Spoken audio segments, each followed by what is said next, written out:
if you have the right data, or even if you have data, it has to be somewhat actionable. And we have to be able to be comfortable with it. We also have to, because sometimes people hide behind it and they'll be like, oh, well, I'm looking at the data, and they don't make a decision. But it is impactful, and you have to move forward. You can't be scared. Welcome back to the Dataliction Podcast, where leaders learn how to grow their businesses on purpose by turning data into action and action into growth. Today is a big moment for Travis and me because we have made it to 100 episodes. But instead of just celebrating that milestone, we wanted to go back into the data and revisit our top 10 episodes that have resonated with our audience the most. This conversation is about reflecting on what actually matters, the ideas that have held up over time, and the principles that continue to help businesses grow in the right direction. And now let's jump into that 100th episode. John, Travis, we made it to 100. we actually made it to 100. And this was actually the goal all along. This is the goal. Yeah, we said we don't want to start unless we're actually going to do 100. I think I said like 50 and you said 100. I was like, I think 100's like where we should go. Yeah, well, you had the data. You had the data for it. So what is the data around podcasts, and why were we chasing that? Yeah, so it might be an old data point at this point in time, but it was really around most of the successful podcasts, and also to get that energy going, and for it to propel you into like the thousands episode. Is get to that first 100. You really are ambitious. The thousands episode. I still feel we will get to the thousands episode. We got here faster than I ever thought we would. Honestly. So I mean, that's tell me how many people that you know of that in all the businesses that we work with that got to 100. Well, they've tried, Travis. They tried. I mean, it's very hard to do this. I mean, to focus on resourcing random people, because Travis, I looked last week and we have more downloads than ever, which is like, I don't know where y'all are, but thank you for listening. But that said, Travis, only about 10% of all podcasts will ever make it up to 100 episodes. So 1 out of 10, I mean, I'll take that, Travis. Yeah, I'll take those odds. That said, Travis, let's go with some of our opening quotes. First off, John, we've recorded in coffee shops. We did. Our very first one was in that very loud room. Very loud room in the coffee shop.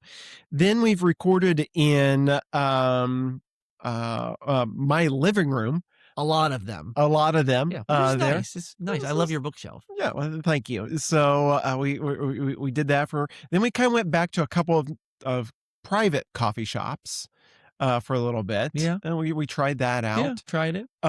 We tried to do it live outside of a restaurant. Remember within it was at Rivet Coffee Shop. But it was like it was live. And it was like right there, people all around. Which I kind of like, but audio wise was really hard to edit later. Oh my goodness. All the audio things. Then we'd meet at client's office and dive into that. And then finally, we're like, okay, well we've got to get a studio. We got to figure out some of these things. But we learned a lot. We started out with just one camera, then we went to multiple. True. Yeah. We had different soundboards. John, we have grown a lot over here. And I know we're going to get into our top 10 I like the episodes. moment. I tell people regularly to you have to enjoy the moments. So thank you. Yeah. This is great. We had to sit there. And then remember, I didn't know how to do the back and forth there at the beginning. If you listen to the old episodes, I'm like, oh yeah. And I would respond in a way. And I'm like, wait a minute, that's ruining the audio on this. And so those type, and then when do we lean into the questions? When do we not? When we had guests, remember when we were we had this guest and we were both trying to ask questions at the same time. That was really annoying. Well, then there were even some episodes we recorded that did not make it. We even recorded live, or not live, but we recorded driving. Back and forth from clients. Those are actually pretty cool episodes. But yeah, well, because we were in the middle of nowhere, one of those 2 episodes or some just literally never existed. Never existed. That was frustrating. Yeah. That said, We made it. 100, the centennial. Continue. Wow. Well, thank you, Travis, for your contributions to all of our people. You know, one of the things I'm most proud of is not that we have made it to 100. It's that we have 100 true helpful resources for people that, like, I'm creating content that I wish I would have been able to listen to myself. And like, if you don't like it, why do it? And if you're not having fun, you're doing it wrong. And I've enjoyed all our conversations because I feel like I've learned also as we're diving in these questions. We've unpacked, some philosophy. We've unpacked data. We've unpacked just even personalities. Like, okay, how do we see where this transition's going? Because I was giving a presentation the other day, and one of the things that I realized that even though we started up multiple companies here, they were very sustained because the environment in which we were creating the software was very much a moated environment, Okay. meaning the development and everything. Yeah. And over the last year, since we've really put the gas on with Dataliction, it's changed. We've changed from where we first began, what we created, and now what we're doing now. And I feel like we just now, and it's very true. Usually it takes around 18 months in order to get a product market fit. Okay. And with all organizations, we're really close to that. We are. I mean, it's Some it's very things true. AI can't accelerate. So you cannot, I just can't, but you can't do that. And so anyways, I love the journey that we're on. Love the people that we've been able to work with, the businesses, the conversations that I thought I would never be in, but now have been in, the opportunity of who we've been able to help. Some people can't even mention. And then also the people that have been a part of the journey. It's been amazing for us. There's an old movie that I watched years and years ago, and it's called Luther, and it's around the story of Martin Luther. And there is a quote from his mentor as he is struggling with being a teacher and different things he's trying to work through in his own life. And his teacher, his mentor says, "We teach best what we need to learn the most." And I've been so grateful for the opportunity that when you step up to a microphone to share resources, you have to learn along the way. And I've said this a long time about myself, is that I'm a learner who helps others learn. And I love it. I'm just so grateful. And then, speaking of, you probably saw it in the title, the data told us to do it. Blame the data. But that said, we're going to go through our top 10 most popular episodes. I originally, in my notes, I was 1 through 10. And I was like, Travis, this would be boring. So we're going to go 10 up to 1 and count back. But Travis, I want to start off with some quotes. We love quotes. We love data points as well. But get us started with that first one up on the top of the page. Yeah. So, and now I got to scroll to it because I was at the bottom of the page. I know you're ready to go. There. So if you don't know the numbers, you don't know your business. Who said it? Alex Hormozi. Oh, the king. I love that. Here's another great one that I have continually challenged myself with. If you can't explain it simply, you don't understand it well enough. Who said it? Albert Einstein. Albert Einstein, a citizen of multiple countries, by the way. I did a little bit of research on him since I'm quoting him, but he was also a Swiss citizen. So, that's very special for me. Anyone who knows me, I'm a dual citizen. And so I'm part of Switzerland. So that's great. Travis, anything else before we get diving into our top 10 countdown for our listeners? I'm just actually really excited to go into the top 10 of this. Yeah. And once again, I want to thank all the guests that we've had on the podcast and many more to come with it. And hopefully you get a little bit of insights over the last 100 episodes on what we see is most beneficial. Oh man, this is great. Okay, so episode 31 is coming in at number 10, and this was leading with emotion. Leading with emotion, a bit of an uncomfortable title, honestly, Travis. A lot of times people will believe that that removing emotion is smarter, but as we've been talking about AI, when you don't have emotion, you are not always the wisest person. Part of wisdom is what you feel, what you don't feel. And so emotions are really important. Here's the main data point from that episode that I want to make sure that we share again here. Employees who feel emotionally connected to their work and team are far more likely to be engaged, resilient, and committed over time. And we don't want to have robots show up to work. AI pun. We want humans. That's why we are either connecting remotely with them, whether we are seeing them in person or a hybrid or anything. People do business with people. And part of what makes people so special, and albeit difficult at times, but powerful, is the emotion that they have. And so therefore, we as leaders, we certainly need to lead our emotions, but we do not need to remove our emotions, because that is us removing part of our humanness. So that is our little distilled version of episode 31, coming in at number 10. Travis, number 9, this got your name on it. Yeah. Tell us all about it. Yeah, number 9 is episode number 6 here, data storytelling. I love this one because, in fact, actually, I was in a board meeting last night, and actually this episode came to my mind. Oh, wow. So really, it's all around, data does more, does not move people, but really stories do. And we know that. And so the main point here is people often said is 22 times more likely to remember information when it's embedded in a story than when it is delivered as raw facts alone. And so we gave the example during this episode to say, we have 10% churn. A better story, a better line is we're losing millions of dollars. And so just that sheer shift and that what we're doing in that tone, like that helps you be able to have the story land better. You're actually giving the data meaning and meat behind it. And as we were going, even the other night when we were walking through this, I was like, what does that mean to the business? And they said, oh, I'm not going to get into the numbers, but it was very impactful to the organization. I was like, don't read the mission, read what it's going to do. Oh, okay. And so that was really, really beneficial for that. One of my favorite stories that I got to change from it being data into being a story. We got to work with health insurance technology, and brilliant solution, really helpful, super complicated, way too boring for this episode. That said, it helped employers rethink health insurance. That helped families. And I got to sit down with one of these families. They were really scared by their health insurance changing, and they were looking at the numbers. They didn't understand anything. And I said, well, do you understand that because of restructuring your plan, you're actually going to save about $20,000 this year? And they teared up. They said, wait, no, you're not serious. I was like, this is how it works. Your exposure is going down. It completely changed their life.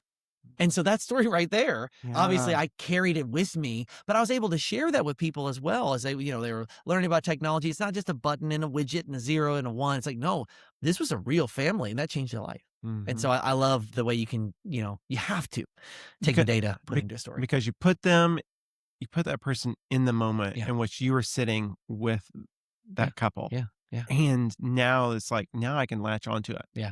Travis, let's move on to the next one. So this is actually 2 parts. I got your name on it. I got your name on it in 2 ways. First, what we call the episode is something, I've been working with you for like a decade now. This is something I learned from you. So this was episodes 2 and 3. So it's part 1 and part 2, called Trust Your Gut versus the Data. We were being very juxtaposition back then. That said, Travis, so this is, let's see, we have 10, 9. So this is number 8 and 7. Number 8 and 7, Trust Your Gut versus the Data. Travis, what in the world are we talking about? Oh my goodness. So I was just talking about this, actually, I brought to my mind the other night around data and storytelling. So really is just stating facts that you're going to lose people. Okay. Where we leaned in on this episode, and this is where I feel is really important, that you have to have a story along with it, but we have a bias that distorts the information. And what's that quote you always say about the data? I'm trying to remember. Oh yeah. If you beat the data hard enough, it will tell you any story that you want to hear. So it's like, your experience is just as valuable alongside the data set that you're seeing. Absolutely. And so you have, and in the episode, we go through like confirmation bias, optimism bias. We go through all these different biases. And this is really important because when you look at data, it will always tell you what you're wanting to hear sometimes, and you will be over optimistic in it. You'll be like, this is the answer that I want to be covered.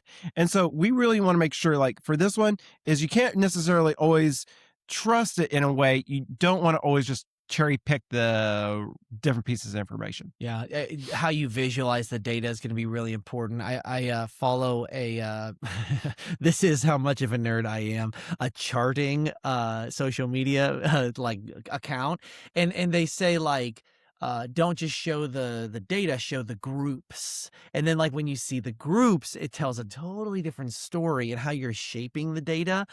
And so, yeah, a fun exercise is just simply looking at all the types of data shapes that you can do. One of my favorites, and you know this, it can get too complicated, but is a sand key diagram. Yeah. I love Sand Key. I also subscribe to some email newsletters on charts. But yeah, I love that because your gut will tell you what is true, and then oftentimes help you to see through the data. And sometimes we've seen that as well. You're like, wait a second, that data doesn't feel quite right. And if your smeller is off, it probably needs to go into the trash and not into your belly. I mean, that's why I hate pie charts, because it only gives you one piece of information or a time. It doesn't tell you a story, and it doesn't give you any information on where to go. Oh, my goodness. All right, number 6 in our lineup. This was from number 17, Sales Process Fundamentals. I love this episode for 2 reasons. Mainly because I have been in sales, and I know how difficult sales can be, but also I know how to grow a business, you can do 2 big things. You can either become more efficient or you can sell more. Now, obviously, you don't want to just keep filling up a leaky bucket. Like that's a bummer. So you need to be as efficient as possible. But I would say that most of the organizations I've worked with, Travis, that have grown, it's because they figured out a way to make sure they are increasing sales, and going really, really good. So that said, 18% higher revenue growth when you have a clearly defined sales process. My personal favorite for sales process, this is not lead generation, by the way, Travis. This is, I have a warm body, someone who raised their hand that said, I'm interested in possibly buying. Okay. That's a whole other hard, difficult conversation of getting warm leads. Once you have a warm lead, though, it's really important to go through a process. Why? Okay. Not because you might lose a sale, because you might squander a sale. Okay. And what I mean by this is I think that as long as you follow a good systematic process, you're not going to lose a sale that's a good sale. Yeah, and you've taught me that so much, John. I've tried. So there's a lot of, we need to, drink our own grape juice here.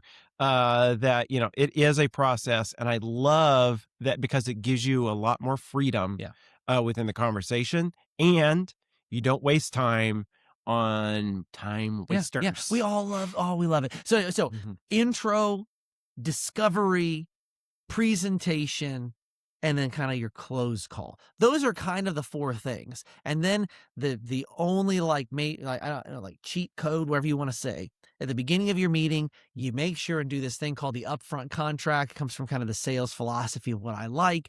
And all this is at the beginning of the phone call, and even you can send out an email ahead of time, make sure they're actually going to show up, let them know what you're going to say. Beginning of the phone call, just say, hey, this is just an intro meeting. I'm not going to try to sell anything. I'm just making sure that this was actually what you meant to do. That's it. They agree to it. If they don't agree to it, you come figure out what are we going to end with. And then you also tell them, hey, if at the end of this, I think we should go to the next step, I'm going to make sure we open up our calendars and we're going to get that on our calendar before we're done here. That just boom, boom, boom, boom. Another thing that helps you with is you can track the data. You can know where are you falling off, where like what's happening, what are your leads. There's a lot of ways you can enrich your process. But anyway, I just want to make sure, like, follow a sales process, have everybody do the same thing. They don't have to say the same thing, but they have to go through the same big steps. Okay, Yep. Travis, let's go to the next one. Number, is this 5? I Number think? 5, Yeah, episode number 4. Okay. The right data at the right time. Oh, so you don't just throw it all at everybody all at once? Don't throw it all at everyone at once. Here is one of the things, the main point. Executives spend a massive portion of their week reviewing, preparing data. Yet only a small percentage feel highly confident that they're using the right information at the right time. What's the wrong way to do that? So the wrong way to do that is I'm throwing up a whole bunch more dashboards and reports, and we're like, well, why are we even tracking this? And I remember this episode because the main takeaway was, and this is something I still tell people to do. If you're sending a weekly report or a monthly report or so on and so forth, and you don't know why you're doing it, stop sending it and don't tell anybody. Then go back and see if anybody ever raises a flag on why aren't you sending that report anymore, and see if any business decisions are being made from it. And if not, move on. It was a worthless report in the very beginning, and test that out. The second part of it is, and this is where I think is very valuable on this, is you might be pulling data, but are you making a business decision off of it? And if you're not making a business decision off of the data, or that is a, let's say a yellow flag, red flag for a potential leading indicator or lagging indicator, get rid of it. It's just noise. And you're having to have cognitive brain power that's going towards these reports that you didn't even need to think about. You got a million other decisions And you it's need to getting make. in the way of other things. The removal is one of the most powerful things any business can do. Whereas a lot of people are just like, oh, this is boring, takes my time, I'll just automate it, I'll just slap AI on it. Instead of, does it actually matter? Yep. I love that. That's great. I was in Travis. another board meeting the other day, and we were going through and we're like, do we really need this? Like, is anybody looking at this? And finally I was like, are we going to make any decisions off of this? Oh, the answer is no. Move on, please. I love this. Next episode coming in at number 4.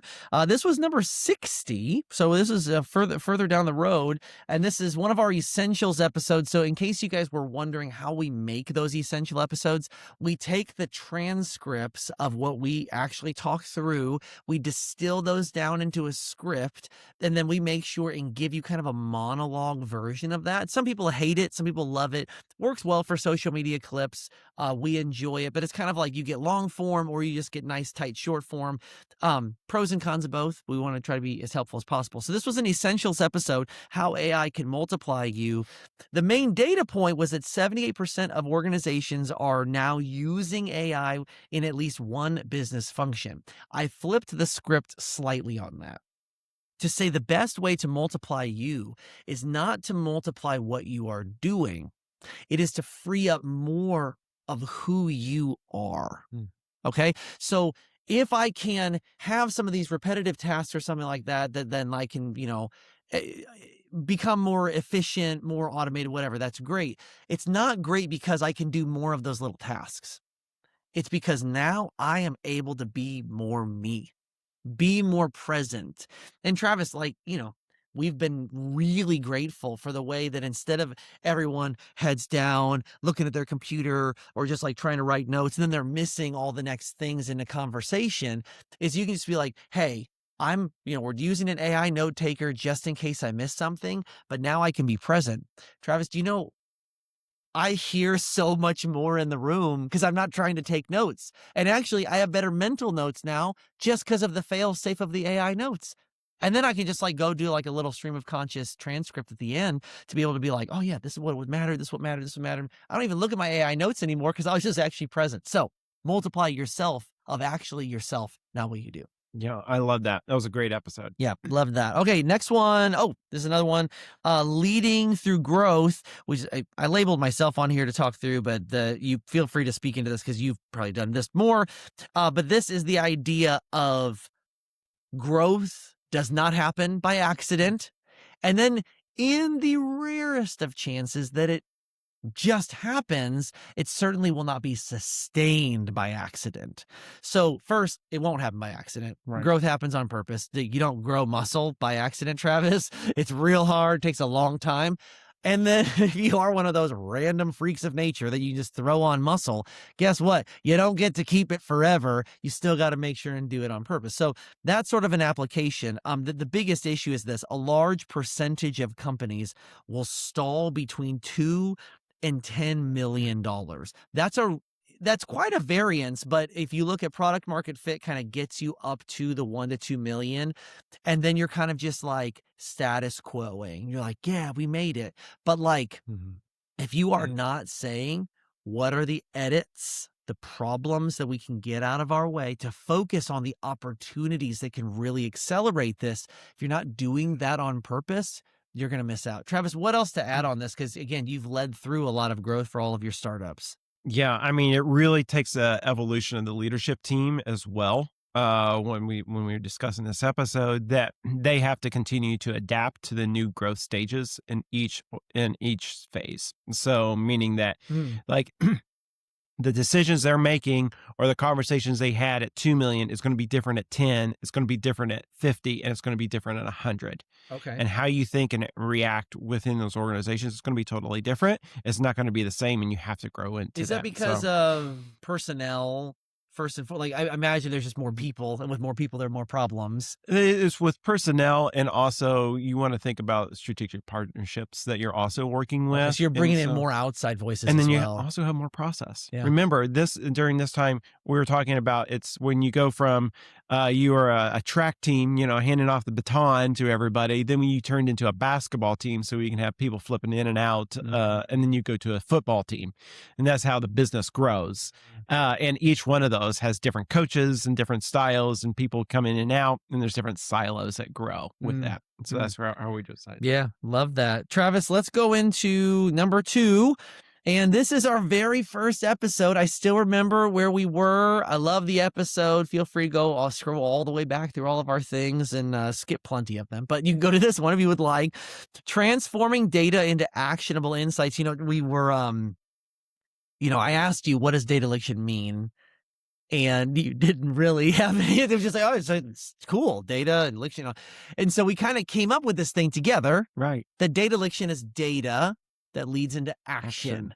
And so talk about this, Travis. You already said it kind of in this episode about business decisions, but give us the rundown on transforming data into actionable insights. Yeah. So really what we wanted to do is that if you have the right data, or even if you have data, it has to be somewhat actionable. Okay. And we have to be able to be comfortable with it. We also have to, because sometimes people hide behind it, and they'll be like, oh, I'm looking at the data, and they don't make a decision. But it is impactful, and you have to move forward. You can't be scared. And that's really what we've been talking all along, is that and remember, these are lots of transitions where we saw the market going during this time. We saw that people had more data than ever before. But they were just drowning in it, and they weren't making decisions. Yeah, more is not better. More is not better, and they weren't making decisions off of this. And so, I love this main data point on this. Data-driven organizations are often cited as being 23 times more likely to acquire customers and 19 times more likely to be profitable than their peers, because they relied on the right data at the right time. And that's how the right data is so important. And some non-actionable data would be, I know you love impressions, Travis. Oh, I hate that. That's such a dumb metric. I don't know why. Impressions are a data created by the people who sell impressions. Exactly. That's all that it is. A data that would be actionable would perhaps be the click to conversion ratio of how many people clicked onto your landing page, how many people actually then from the click actually filled out the form. And then you can track that to say, based on the content on that page,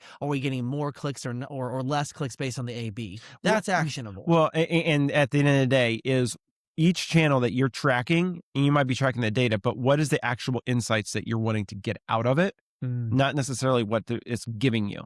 And that's great too. It's kind of back to the whole like AI concept of like, instead of you just being like, well, I guess this is the data we need. It's like, no, come up with it, make it up. You're like, what is it that you want for your business? If your email campaign is doing X, what is it supposed to be doing for you? Is it supposed to drive more link or more form fills? Is it supposed to drive more customers?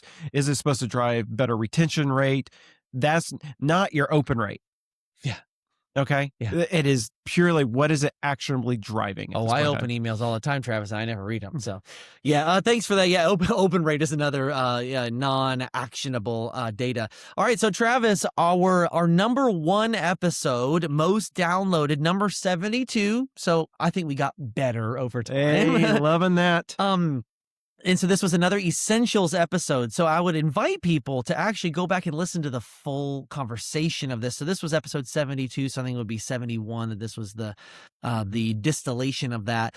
Systems over sparks. And man, this the human element behind this, Travis, I understand. But the big passion that you and I have for small businesses is ultimately that they don't stay small, and that only 0.4% of companies ever reach 50 plus million in revenue, 0.4%.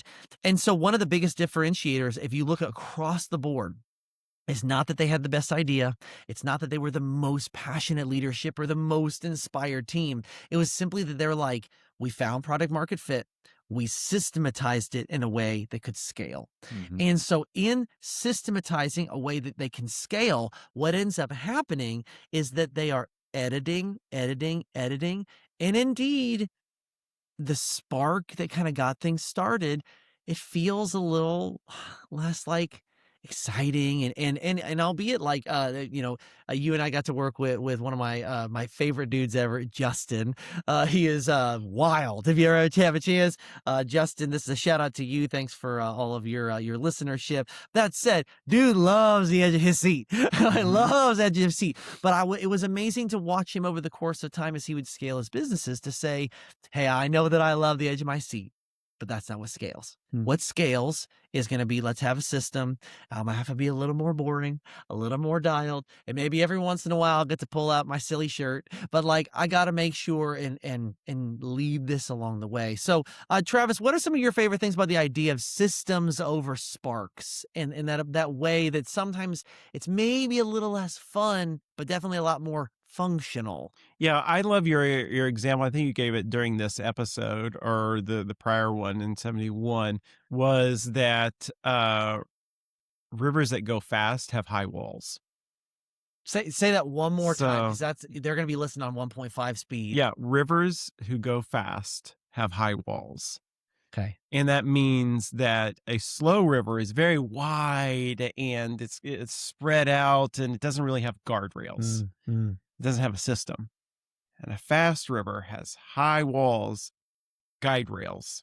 And that's where businesses need to land as well, if you think about it. Yeah. So one of the most beautiful things on the entire planet is a diamond. And the thing that they use to cut the diamond is the thing that we get to just swim in a big old pool this summer, that we get to look at over, the sunset, over the Gulf and all these things. But if you have the appropriate focus, and you focus and you're going to do that thing that you do really, really well, that is how you're going to be able to make the diamond or have fun on a whitewater rafting. So Travis, let's do some takeaways here. So after 100 episodes, Travis, congratulations again. This is Congratulations, amazing. John. I'm so grateful to be here with you. And for those people who are going to be looking back at this 100th episode, however many more we do of these, Travis, wow, I'm excited. We're not stopping now. Consistency beats intensity. Clarity beats complexity. And action beats almost everything. Because if you are just looking at the data for the sake of the data, you're going to be bored out of your mind and never going to do the right thing. But data that leads to action. I love that. Travis, any closing thoughts for our listeners? Oh, I'm just excited for the journey that we've been on, and also that we've been able to provide value. And I'm just super excited for the next 1,000 episodes. Let's go. Let's go. We are incredibly grateful to have made it to 100 episodes. Wow. And even more grateful that these conversations have been helpful to so many of you. The biggest takeaway is simple. Clarity beats complexity, consistency beats intensity, and data only matters when it leads to action. Thanks for being part of this journey with us. Thanks for listening to the Dataliction Podcast. Hey, if you want to take your first step, your next step, head over to dataliction.com. Sign up for free access to our platform. Yeah, again, free access. You can take a self-serve audit, generate an AI policy, get an AI usage report, survey your whole team, and start turning your data into real action that helps your team right away.